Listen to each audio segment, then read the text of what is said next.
Bollywood star couple Aishwarya Rai Abhishek Bachchan విడిపోయారా? నిజమే, విడిపోయారంటూ బాలీవుడ్ మీడియా వార్తలు వండి వరిస్తుంది.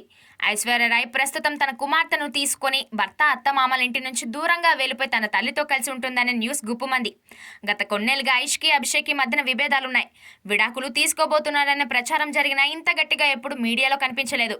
కానీ ఈసారి ఐశ్వర్య అత్తమామల నుండి భర్త నుండి వేరైపోయిందంటూ ఇంగ్లీష్ డైలీలో వస్తున్న వార్తలు చూసి బచ్చన్ అభిమానులు, ఐష్ అభిమానులు షాక్ అవుతున్నారు. కొన్నాళ్ళుగా అత్త జయ బచ్చన్కి ఐశ్వర్య రాయ్కి మాటలు లేవని, భర్తతో మనస్పర్ధలు సర్దుకోకపోగా ఇంకా ఎక్కువయ్యాయని, ఇలాంటి గొడవలు మధ్యన తన కుమార్తె ఆరాధ్య పెరగడం ఇష్టం లేకపోవడంతోనే ఐశ్వర్య రాయ్ బచ్చన్ కుటుంబాన్ని వదిలి ఒంటరిగా వచ్చిందంటూ ఆ వార్తాపత్రిక ప్రచురించింది. అత్తామామలతో భర్తతో పొసగడం లేదు.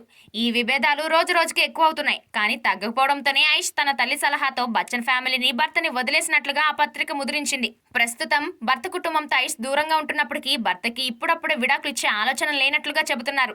తన కూతురు ఆరాధ్యకు తండ్రి ప్రేమ కూడా అవసరం కాబట్టి ఐష్ విడాకులు తీసుకోవడం లేదని రకరకాలుగా ఆ పత్రిక ప్రముఖంగా ముద్రించింది. కానీ ఐష్, అభిషేక్లు ఈ విడాకుల పుకార్లకు బలంగానే ఫుల్ స్టాప్ పెట్టారు. బాలీవుడ్ లో జరిగిన అంబానీ స్కూల్ ఈవెంట్ కి ఐశ్వర్య రాయ్ తన తల్లి బృందారాయ్తో కలిసి కార్లో వచ్చారు.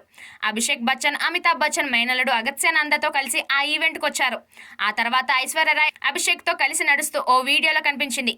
అభిషేక్, అగస్త్యానంద, అమితాబ్ ఈ వేదిక వద్ద ఐశ్వర్య రాయ్తో కలిసి వెళ్లారు. అదే వేడుక వద్ద అభిషేక్ అక్కడ తన భార్య ఐశ్వర్య రాయ్తో మాట్లాడుతూ కనిపించాడు. అందుకు సంబంధించిన వీడియో వైరల్ అవుతుంది. మరి ఇది చూస్తే వీరిపై వస్తున్న పుకార్లకు ఈ స్టార్ కపుల్ పర్ఫెక్ట్ గా చెక్ పెట్టినట్లే అనిపిస్తోంది.